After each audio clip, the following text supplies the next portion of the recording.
Welcome back to theAnalysis-news.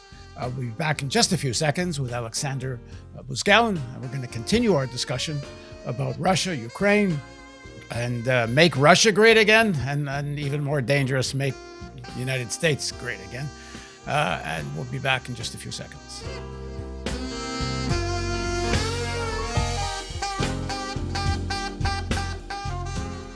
Now joining us again is Aleksandr Buzgalin. He's a professor and director of the Center of Modern Marxist Studies at Moscow State University. He's chief editor of the journal Alternatives, an academic journal dealing with problems in political economy. And he's the vice president of the World Political Economy Association. Thanks for joining us, Aleksandr. Thank you. All these weapons that are being produced, either whether they're in Russia or the United States or elsewhere, but particularly between the U.S. and Russia, if I understand it correctly, and I've been working with Daniel Ellsberg on this documentary film, it's all irrelevant because the real power is in the submarines. So it doesn't matter how many missiles get fired at Russia or how many missiles Russia fires back from the ground. It doesn't matter in the sense they both have submarine capability of wiping out the other country. So the deterrence is already there. So the justification to spend so much more money on ICBMs and all these fancy new hypersonic missiles and all the rest, if I understand it correctly, is mostly all bullshit. Because whatever fires one way or the other, it's the subs that are going to finish it off. And they'll finish it off in a way that there won't be any Russia, there won't be any United States, and there won't be any humans because there'll be nuclear winter and it will all be over. So it seems like a great big piece of theater to spend and make incredible amounts of money. Yes, I'm not specialist in military questions. I'm sorry, but it was Khrushchev in 1960s, early 1960s, who said, we have opportunity to destroy completely all United States. You know how? We will make explosive of all our nuclear weapons in Russia. And world will disappear. The earth will disappear. It's true. Yeah, sorry. It doesn't matter where all these nuclear weapons will be explosive. The result will be the same. Yeah, there's a scene in a movie called Blazing Saddles where the black sheriff has a white prisoner and the townspeople are coming to get the white prisoner away because it's a black sheriff. And the sheriff puts a gun up to his own head. And he says, if you take this guy away from me, I'm going to shoot myself. And they don't know what to do with it. That's kind of what the reality is. Either country blows up, we're all gone. Yes. By the way, I think it's true now for China and maybe not only. So that's why I think we must distinguish. It's very important. And I want to stress this, I don't know, many times. First, there are peoples of United States and there are peoples of Russia. And there are government of United States and government of Russia. And the big business of United States and big business of Russia. In interests of big business, top bureaucracy, and peoples inside Russia are much more strong than between countries. It's very old slogan of internationalism of working people, but it's true.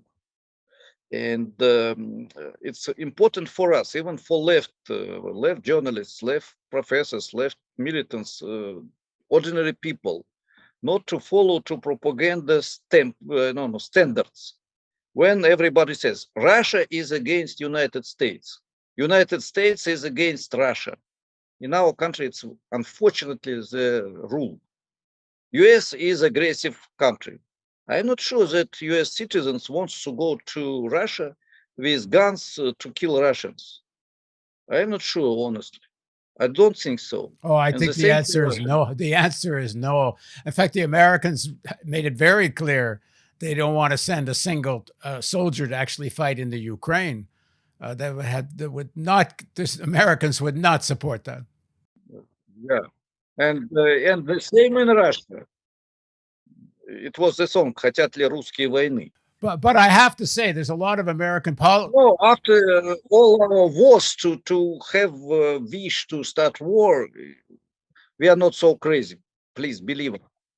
Well, there's American politicians that are urging the Ukrainians to fight the Russians. They want to send small arms, both in the Democratic Party and Republican parties, going on television, demanding Biden send more small arms to Ukrainians so Ukrainians can wage guerrilla war against these invading Russians. I don't know if I've seen anything more disgusting than they want to turn Ukraine into like a civil war like in Syria. Yeah, it's okay. It's another story. But so let's talk about government of United States wants to do this and that. Russian government wants to do this. That. Well, let me ask you the other part of the question I had earlier. Yes. I won't say Putin because you're right. We need to say the the Russian state, the oligarchy, and the Russian bureaucrats. Do they want a greater Russia? Is that part of what's motivating this, the historic Russian Empire? And let me just add, well, so what if they do? It's not like the Americans don't want the American empire. But at any rate, is that part of what's motivating here? This sort of nationalistic, historic feeling that Russia deserves to be a greater power with a larger sphere of influence? It's very difficult question and very important question. I will say that first of all, here we have even among Russian people, not big but influential part, who wants to rebuild Russian Empire. It's true. We have this let's say, supporters of big Russia, the same big as Soviet Union or something like that. We have this trend. We have this trend among official in official propaganda. We have this trend in bureaucratic circles and even inside business circles. And this is big problem for us. This great power chauvinism exists. But there is difference, there is difference between men who wants to have beautiful girls and maybe not only one, but 3 or 4, and the man who makes violence in the street against women. It's a difference, yeah, intention is one, real action is something absolutely another. I think that now in real politics, in real political intentions, Russian officials, except maybe a few crazy persons, which are in every government, doesn't want to start any aggressive actions against other countries around Russia. I know that there are two very important aspects of this problem, maybe counter arguments. People can argue, look, and what about Crimea? Look, and what about Donbas, Donetsk and Lugansk? So again, prehistory. Even not prehistory that it was part of Russia. Okay, let's forget. Yes, it's true. And I want to stress again, really in practice, Russian officials are, adequate enough not to have such intentions. And I don't think that they really plan to start war. I stressed during our previous dialogues that in Russia, people definitely doesn't want war. And this is very important internal intention, feeling, I don't know, even something in the soul. We had so terrible, so bloody wars in past that for our people is something enormous to start again any war. Of course, government is not people, but it's necessary to understand that if government will start any war, government will not have support from inside, or they will make suicide, as I said before. About great power, chauvinism, and intentions. Unfortunately, these nationalist, expansionist trends are typical for nearly all national capitalist states, which has relatively strong army and which has not very good economic and social situation. Because nationalism is typical mean to undermine any social protest, any struggle for equality, any struggle for real democracy, and so on. I mentioned this is very old slogan. We must be together because we have terrible enemy, and if we fight against enemy and if we will go forward, we will be tomorrow huge country, we will have a lot of resources, everybody will be rich, and we solve all problems through expansion. There are a lot of such expansionist ideas, even in Poland. I'm not speaking about big countries. And this military aggressive model of behavior, slogans, ideology, propaganda, unfortunately, is typical for capitalist countries with strong state, strong bureaucracy, and big internal contradictions. But again, propaganda, it's one thing, real political actions another. And as I said, from pragmatic point of view, both tactic and strategic, for Russia, war is not a good idea. There are some important aspects, very important aspects, why there are not only artificial nationalistic, but real foundations for idea of big Russia, so-called big Russia. This is prehistory. You know, it's strange, but when I was in Austria, small, very democratic country in the center of Europe, they have a lot of museums and so on about their Tsar, Chancellor of Austria, when it was Austrian-Hungarian Empire, huge empire in the center of Europe. They have enormous nostalgia about this guy, like in Russia about Stalin, by the way. It's very strange, but it's true. I was shocked when I saw all these things in Austria. And this is Austria, small, very beautiful, democratic, social, more or less capitalist country. What about other countries? So, but here we have, why I mentioned about this, because it was prehistory. In Russia, prehistory is even stronger. We were together with many now independent countries for ages and ages. With Ukraine from 1641. With Belarus, I think it was different changes, but from 16th, 17th century. From Caucasus from 19th century. From Central Asia, the same. And especially important that in Soviet Union, we had the situation very different from situation with empire, which has colonies where people are oppressed, poor, and so on. It was more or less equal development. Baltic republics were richer than Central Russia.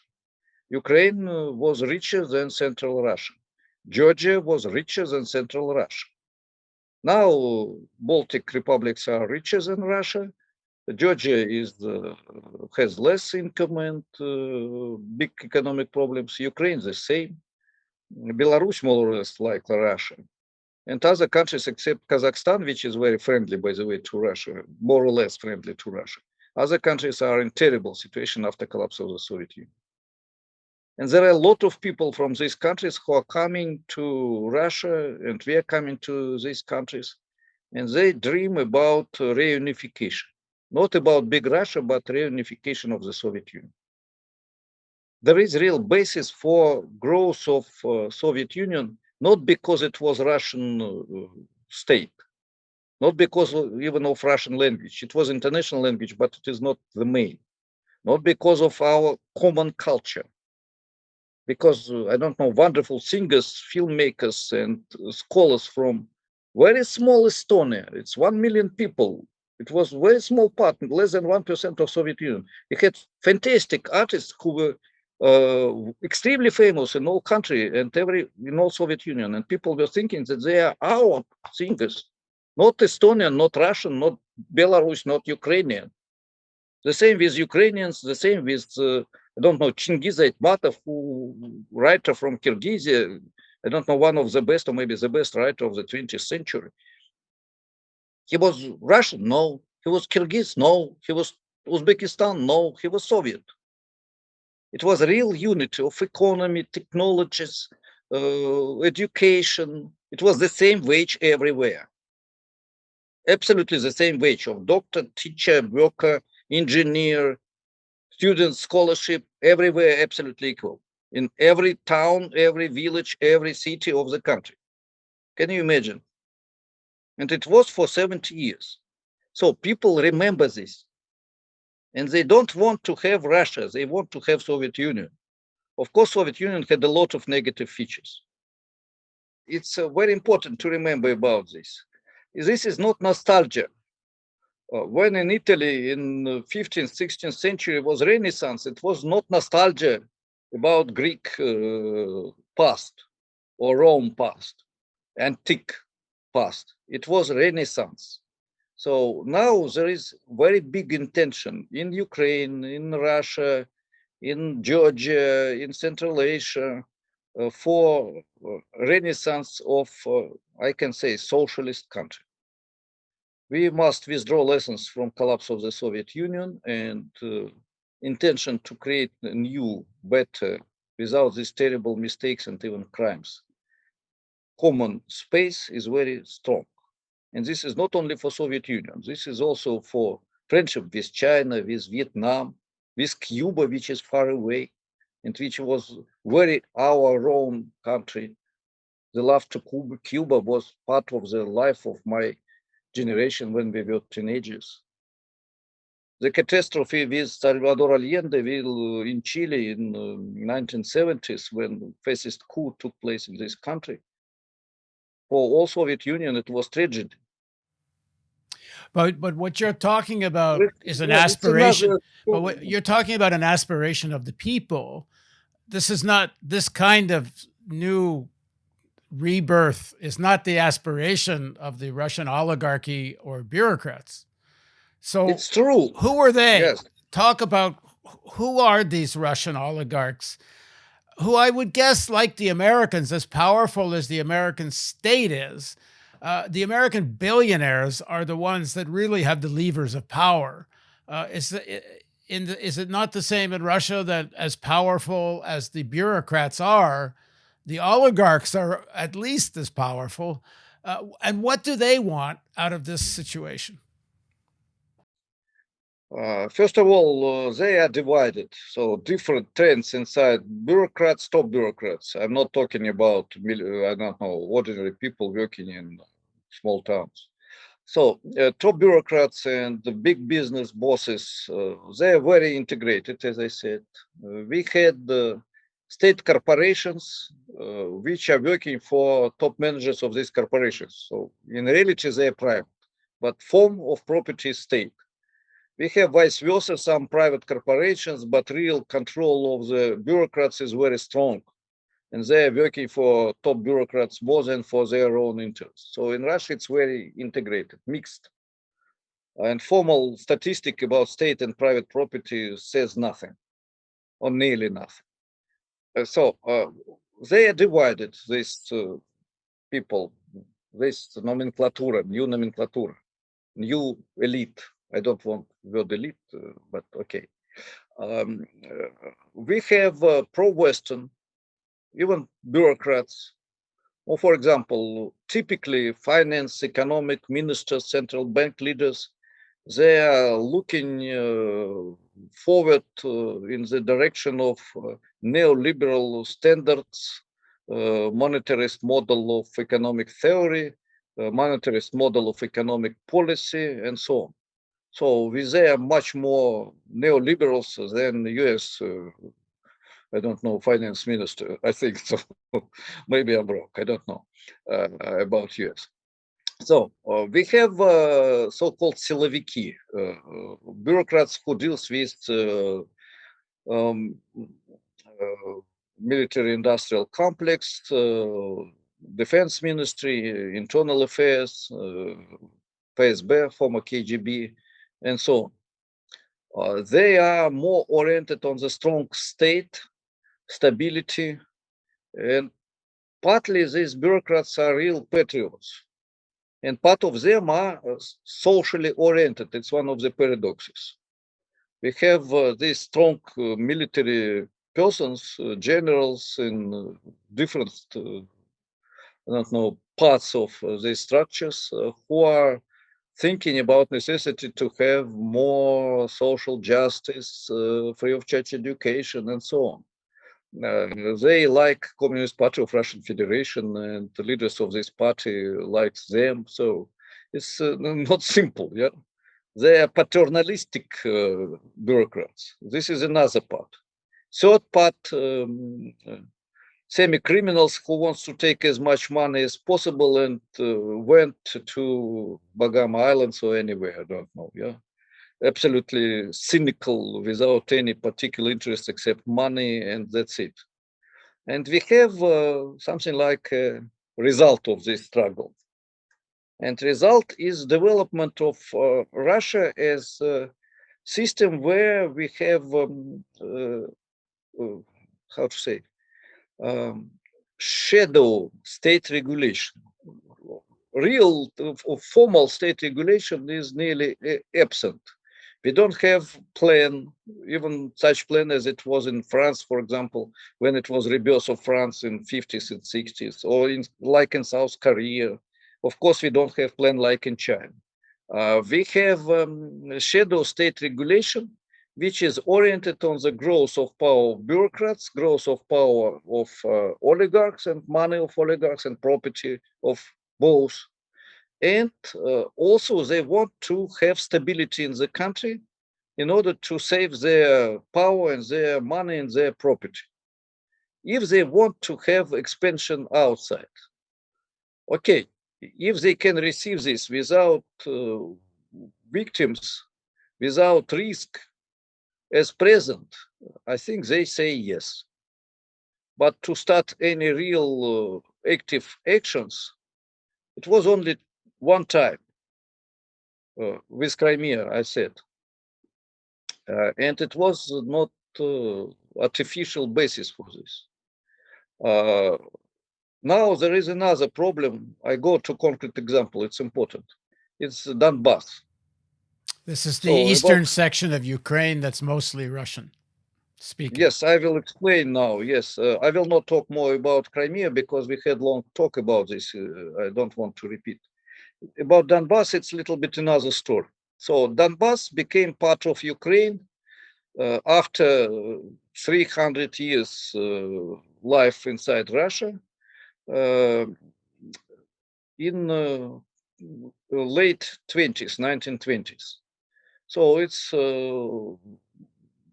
became again formal part of Ukraine inside Soviet Union, and it was no changes. It was some formal announcements in the top buildings of top officials and nothing else. It was Russian language, Russian education, and 90% of population were either Russians or Russian-speaking people from other republics and other nations. Donbas is a region where coal industry, iron industry, steel industry, manufacturing, so very big, strong enterprises, big part of military-industrial complex. During market reforms, really capitalist restoration, this industry was partly destroyed, but partly. So when in 2014 this Maidan came and very strong changes started, it was big conflict between both oligarchs of Kiev, capital of Ukraine, and oligarchs oligarchs of Donbas. They had very contradictory economic interests and Right, political. just quickly, 2014 is when a government in Kiev, which was essentially more sympathetic to the Russians, gets overturned, and you get a very pro-Western government. Yes. It was also very negative reaction of ordinary people because three aspects. First, Ukrainization. It's difficult to switch to another language, another education, another standards, and so on. You are like a person who cannot talk. It's like to say, tomorrow Spanish is main language for the officials in the United States, for schools in the United States, not in the South, West, but in the central United States. Everybody will say, you're crazy, yes? The same was for Donbas people. And they were against. Also, they were against very big growth and radicalization of semi-fascist, pro-fascist, and directly fascist organizations in Kiev and Western Ukraine. These Bandera organizations, who became, by the way, main force who attacked Donbas. And Donbas has a real uprising of ordinary people, partly supported by oligarchs. But oligarchs were not against, not completely pro, they were in between. And because they had resources and so on, and they did not fight against, the majority of population, including police, including the native KGB, and so on, decided that we will create our own state. They didn't want to be part of Russia. They said, we want to have our state. We don't be under the Kiev with semi-fascists, with terrible Ukrainian nationalism, and with terrible anti-Russian propaganda. We are Russians, for us this anti-Russian history is something stupid. We want to be independent. Next day, it was attack of Ukrainian, firstly it was internal troops, then it was a lot of these Bandera organizations, and they were very brutal. Then it became also army who came. And it was, of course, war, but it was war on the territory of Donbas, war against people who were partly, they had some military preparations like policemen and so on. Yeah, partly not, partly we had people from army, Ukrainian army in Donbas. But majority were ordinary men and even women who were not soldiers, who were not officers. They organized struggle against. Ukraine used heavy weapons, tanks, special rocket systems. I don't know, залповый огонь, when a lot of rockets are coming in 1 minute. Artillery, airplanes, cities were destroyed, a lot of victims, hundreds of killed, I think thousands of people killed, including kids. Then real attack against Ukraine started, but it was not attack to the territory of Ukraine. It was attack against Ukrainian troops who came to Donbas. And they mainly liberated Donbas region in general. If it was Russian armaments, officially not. Really, honestly, I think a lot of people came voluntarily, including officers, soldiers, and so on. They voluntarily went to Donbas. I know many of my friends who wanted to go to Donbas, and some went to Donbas. They were young professors, teachers, doctors. Some of them were in past in the army in the Soviet Union. It was obligation for everybody. I also had some, I don't know, experience as lieutenant, of course, very bad lieutenant.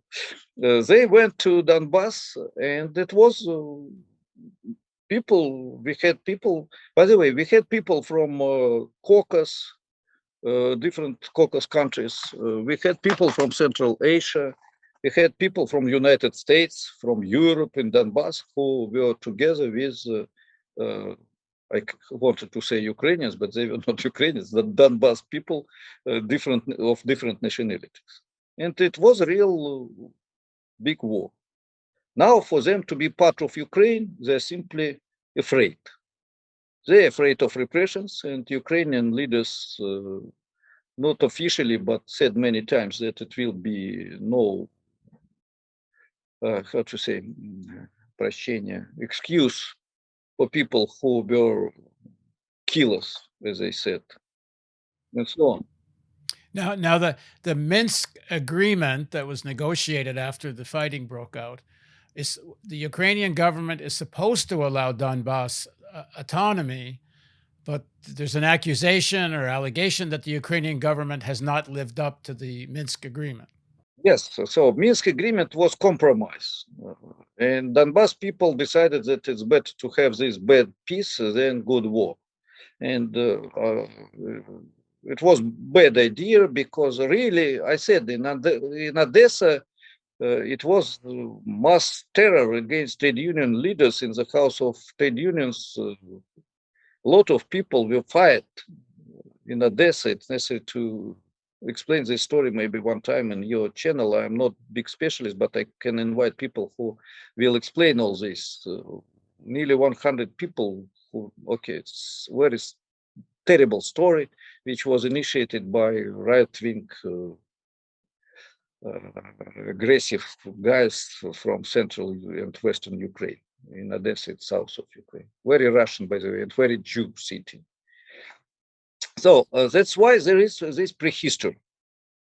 And really, in Russia, there are a lot of people, not only military persons, but ordinary people, who think that we must protect people in Donbas because they are in terrible situation. Of course, Russia is not angel, and Russian government and oligarchs especially. And there is competition between Donbas oligarchs producing steel, equipment, coal, and Russian oligarchs producing the same. Economic competition, economic struggle. That's why Russia could make, Russian government, Russian business could make big investments in Donbas. Support education, support healthcare. It was done something, but typically it was humanitarian assistance, which was good, but definitely it was necessary not to bring food, but it was necessary to create good industry and to good agriculture in this region. Okay, This was not we only done. have a few minutes left, and we could do many more Yes. segments, and we will. But let me No, just a- really, but not now. Yeah, well, let's finish. Yes, let me just ask a yes, question I'm just listening. to end the Donbass story. What do you think should be the solution here in dealing with Donbass, Ukraine? What should be the solution? I have one principle, which is, I will say honestly, Lenin's principle. Every nation has right for self-determination and the creation of its own state if they want to have this state. Of course, we as Marxists can say, if you make this state, it will be not profitable for you, it will be profitable for business. Or vice versa. If you create this state, it will be profitable for people, it will be not profitable for oligarchs, bureaucrats, and so on of the state where you were before. So I think that if people of Donbas wants to have their own state, they can have this state. In Donbas, there are a lot of specific features, language, history, traditions, and so on, to be independent state. And this state can be and must be independent, not part of Russia, not part of NATO, not part of Ukraine, and has open, I hope, if there is no aggression, border with Ukraine, with Russia, because it is very integrated with Ukrainian territory and with Ukrainian people and culture and with Russian culture and people and so on. And really, my dream is to have open border and no struggle, peace between Ukrainian peoples. There are different nations in Ukraine, Russian peoples, because there are a lot of different nations in Russia. And we were living together, I don't know, especially in Soviet Union, without contradictions. It was contradictions between bureaucrats. It was contradictions between our peoples and our bureaucrats in both countries, and central bureaucrats, but not between Ukrainians and Russians, I don't know. So that's why it is, I think, the only solution really, as minimum, democratic social reforms, as maximum, socialism. This is strategic solution. Tactic solution, referendum in Donbas and let them do what they want and not make any aggressions from one or another side. Referendum with participation of US observers. Yes, so So I'm going to end the segment here. So here's what I would suggest to our viewers. We're going to do many more segments if we can with Aleksandr. So write in the comments on our website or in the comments on YouTube or in the podcast. It's probably better if you're listening to the podcast, come over to the website and you can write in the contact, but write some of the questions you would like Aleksandr to address. We don't get to hear a progressive Russian perspective on American, Canadian, British, I don't know what's happening in Europe, on television at all, ever. It's either 99% you get to hear anti-Russian hysterics and very militarist hysterics, even on supposedly liberal television channels who actually sometimes are more hawkish than even the others. But we don't hear a progressive Russian perspective. So write me questions you would like me to ask Aleksandr, and we will keep these segments going. So thanks very much, Aleksandr, for joining us. thank you. It was great pleasure and big honor for me to be with you. For us, a big honor. Okay, don't forget, we can't do this if you don't donate. YouTube is without question suppressing not only our views, but our subscribers. We have not moved an inch on subscribers in more than, I think it's about 2 months or 2.5 months. It is just impossible that we don't have more subscribers, even though we're a little bit gaining in views. So the YouTube is screwing with us. So I'm asking you, if you're watching on YouTube and you're not a subscriber, subscribe, and let's see if we can bring this issue to a head with YouTube in some way. Most importantly, get on our email list and go to the website. It's a better place to watch anyway, theAnalysis.news. YouTube has already screwed with some of our videos, taking them down. The safest way to watch theAnalysis.news is by getting on the email list and watching us on the website. So thanks for joining us, and look out for more of our segments with Aleksandr Buzgalin, and see you again soon.